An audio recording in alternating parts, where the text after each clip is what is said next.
वक्ता घर की बगिया में आज देखिए अपने घर की बगिया को, घर के पौधे को कैसे दुरुस्त रखें सर्दियों में। स्वागत है आपका। मैं हूं पंकज उपाध्याय। आप देख रहे हैं राष्ट्रीय हिंदी मासिक पत्रिका अनंत वक्ता का यूट्यूब चैनल। आज प्रवीण मिश्रा जी घर की बगिया में आपको दिखाने वाले हैं कैसे अपने घर की बगिया को सर्दियों के वक्त में तंदुरुस्त रखें। सम्मानित नागरिकों नमस्कार, मैं प्रवीण मिश्रा उपस्थित हो गया हूं अनंत वक्ता यूट्यूब चैनल पर और आप देख रहे हैं घर की बगिया। घर की बगिया इस तरह की सरोकार कि हमारे घर से निकलने वाले कचरे को हम अपने घर में कंट्रोल करते हैं और इस तरह से हरियाली और बागवानी लेते हैं।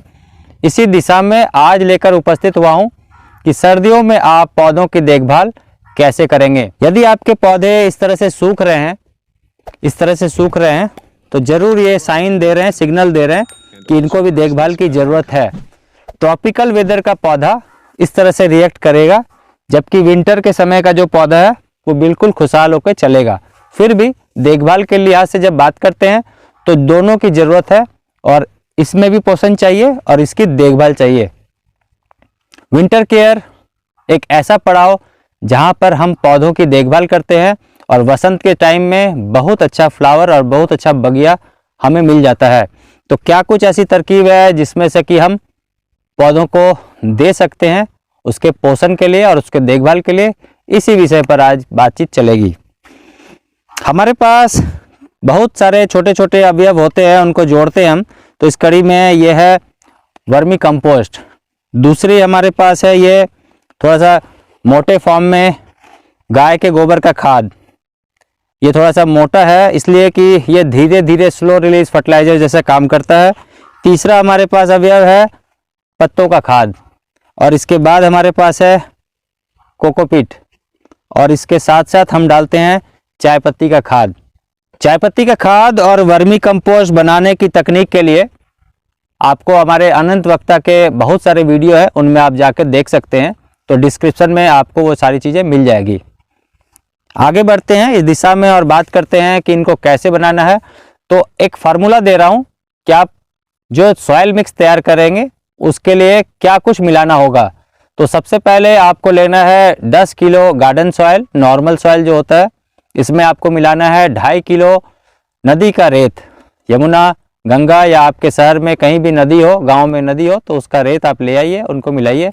इसके साथ मिलाना है आपको 2.5 किलो तक कंपोस्ट, जो खाद है वो 2.5 किलो तक मिलाना है। अब यहाँ पर एक बात आ जाती है कि क्या 2.5 किलो तक खाद कौन कौन सा मिलाएं।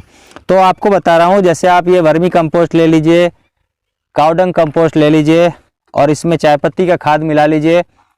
और इसके अलावा भी आपका किचन वेस्ट से यदि कोई खाद निकल रहा हो तो आप वो भी ले लीजिए और उनको मिला के 2.5 किलो तक कर सकते हैं। इसके साथ मिलाना है 1 किलो नीम की खली और 1 किलो मिलाना है पत्तों का खाद। पत्तों का खाद और चाय पत्ती का खाद यही बहुत ज़्यादा इम्पॉर्टेंट होगा आपके इन फ्लावर्स प्लांट के लिए और बहुत शानदार रिजल्ट आएगा। जबकि विंटर टाइम में आप अपने जो इस तरह के ट्रॉपिकल वेदर के पौधे हैं उनको बचाव चाहते हैं तो आपको यही वाली तकनीक का जो खाद है, इसी वाली तकनीक से जो सारी चीज़ें आप बना रहे हैं उसको आप 1.25 kg का सैंड के फार्मूले के अकॉर्डिंग बना सकते हैं। जो 2.5 किलो सैंड है उसको सिर्फ 1.25 किलो कर देंगे तो ये जो हार्ड आपके पौधे हैं ये बिल्कुल शानदार ढंग से चलने लगेंगे। विंटर केयर की जब हम बात करते हैं तो बहुत समय में ऐसी भी एक नौबत आ जाती है कि हम पानी को भूल जाते हैं बिल्कुल सा। इवन कि सर्दियों में ह्यूमन बीइंग भी जो हम लोग हैं, इंसान, वो भी पानी कम पीते हैं तो इसका भी स्वास्थ्य पर असर पड़ता है प्रतिकूल सा। और पौधों के लिहाज से भी जब बात करते हैं तो पौधों को भी विंटर में पानी की ज़रूरत लगती है। यदि हम ऐसा सोच रहे हैं कि काफ़ी सर्दी है या ऊपर से कोहरा या कुहासा गिर रहा है और पानी ना डालें तो हमारे पौधों को स्ट्रोक लग जाता है और पौधे धीरे धीरे सूख जाते हैं, झुलसा रोग भी लग जाता है। तो हमें यह ध्यान रखना है कि जब कभी भी आपका ड्यूरेशन ऐसा इंटरवल महसूस हो तो आप ज़रूर से पानी दें।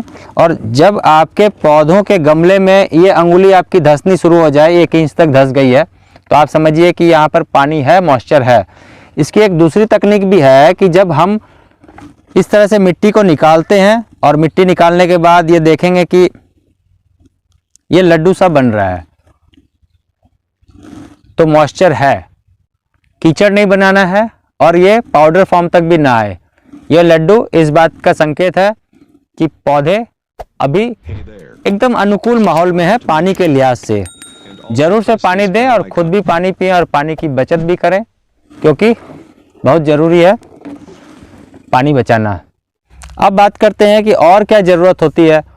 इनको शेड की ज़रूरत होगी। आपको इनको ऐसे जगह में प्लेसमेंट करना है जहाँ पर पूरब से और दक्षिण से, ईस्ट फेसिंग और साउथ फेसिंग आपकी बगिया, वहाँ पर उनको धूप मिल जाए, या वेस्ट से भी थोड़ी धूप आ रही है तो वहाँ धूप मिल जाए, 2 से 4 घंटे की धूप मिल जाए, और ऊपर से शेड हो।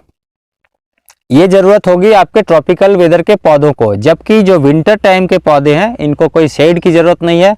इनका चूँकि अभी समय है और नेचर कुदरत के अकॉर्डिंग ये चल रही हैं, तो इन सारी चीज़ों को आप बहुत अच्छे से चला सकेंगे। ज़्यादा जानकारी के लिए उपस्थित होता रहूँगा और बहुत सारी तकनीक के लिए आप देखते रहिए अनंत वक्ता यूट्यूब चैनल। पुनः उपस्थित होऊंगा नई जानकारी को लेकर। आप सभी का बहुत धन्यवाद। आपने हमारी वीडियो को देखा, विश्वास है पसंद आया होगा। अगर पसंद आया है तो लाइक, सब्सक्राइब और शेयर जरूर करें, क्योंकि इससे हमें बल मिलता है, संबल मिलता है, हमारी दिशा तय होती है कि हम क्या कर रहे हैं। मिलते हैं किसी नई वीडियो के साथ, तब तक बने रहिए अनंत वक्ता के साथ। Thank you.